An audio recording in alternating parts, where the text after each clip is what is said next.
Hello students, welcome to the third video of Chapter 9 Reproduction in Animals for Class 8 Biology.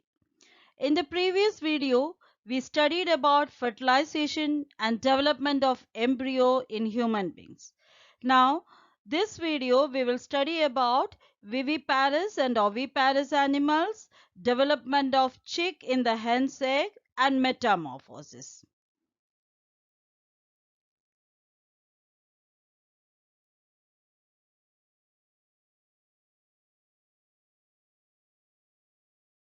Let's know about viviparous and oviparous animals. Some animals give birth to young ones. Those animals which give birth to young ones or baby animals are called viviparous animals. Vivi means alive, parous means bearing. So in viviparous animals, the young one develops in the uterus inside the body of the mother or the female parent. When the young one is fully developed, then the mother gives birth to the babies. For example, in human beings, the mother gives birth to a baby.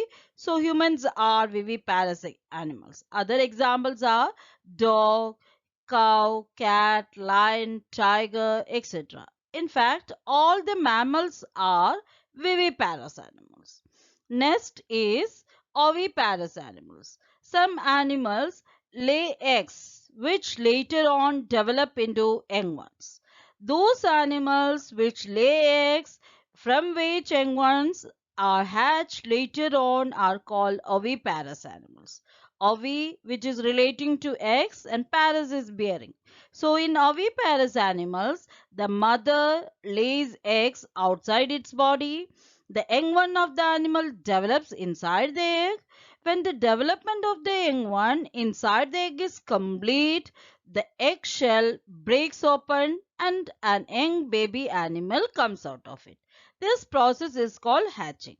For examples, hen, sparrow, crow, butterfly, frog, fish, lizard, etc. So all the insects, birds, reptiles, etc. are oviparous animals. They are the egg-laying animals. Then already we have studied about internal fertilization. Hen is a bird and we say that hen is an oviparous animal. So internal fertilization takes place in hens, birds, etc. Okay, they do not give birth, they lay eggs. So now we have to study about the development of chick in the hen's egg. Development of chick in the hen's egg. So internal fertilization takes place in hen also, but hen does not give birth to the chicks, that we know. So now what will happen? How the chicks are born, that we are going to study now. After fertilization takes place inside the body of the hen, the fertilized egg or we call it a zygote. It divides repeatedly and it forms embryo and which travels down the oviduct. As it travels down the oviduct, many protective layers are formed around the embryo. The hard shell that we see in a hen's egg is the outermost protective layer. Okay, other protective layers are being inside the eggshell. Then after the hard shell is formed around the developing embryo, the hen lays the egg. That is, the hen's egg comes out of its body. Then the hen sits on the egg to provide sufficient warmth to the eggs for the development of the embryo into the chicks. That process is known as hatching. So the embryo takes about 3 weeks or 21 days to develop into a complete chick.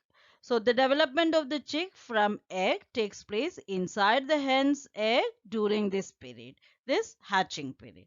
After the chick is completely developed, the eggshell breaks open automatically and the chicks comes out of it. This is how a chick is born.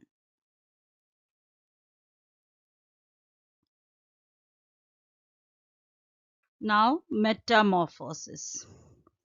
We know that a number of animals lays egg and they are hatched from eggs.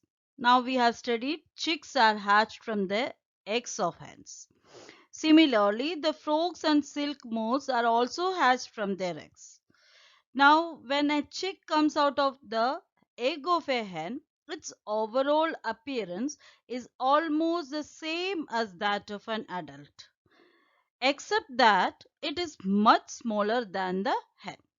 So the young ones which are either born or hatched from eggs keeps on growing until they become adults. So the young one of the hen or the chick hatched from the egg and the adult hen look alike. But some organisms are there, the young ones will look different from the adults. So for example, in case of an insect like silkworm, the caterpillar is different from the adult moth. Silk moth is an insect or like butterfly which undergoes metamorphosis. So that is metamorphosis, the structural changes. That means the transformation of a larva to become an adult through different changes. That is known as metamorphosis. In silkworm, the various stages in the development of the silkworm is first egg, then larva or caterpillar, then it changes to pupa and then an adult silkworm. This is the life cycle of a silkworm. Now next we can study the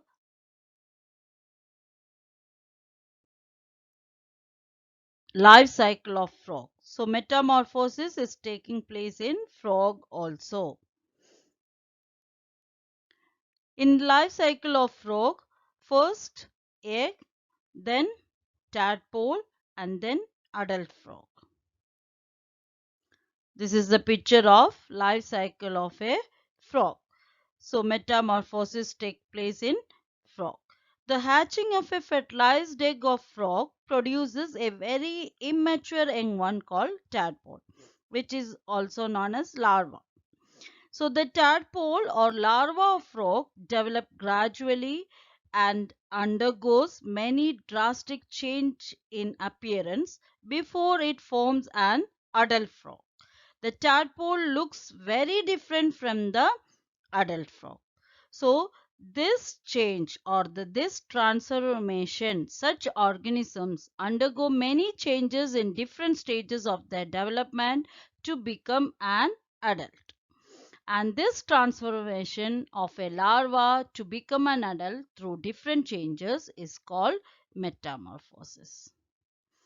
Organisms like frogs, cockroaches, butterflies, insects, etc. undergo metamorphosis. Hope all of you understood the chapter well. Thank you.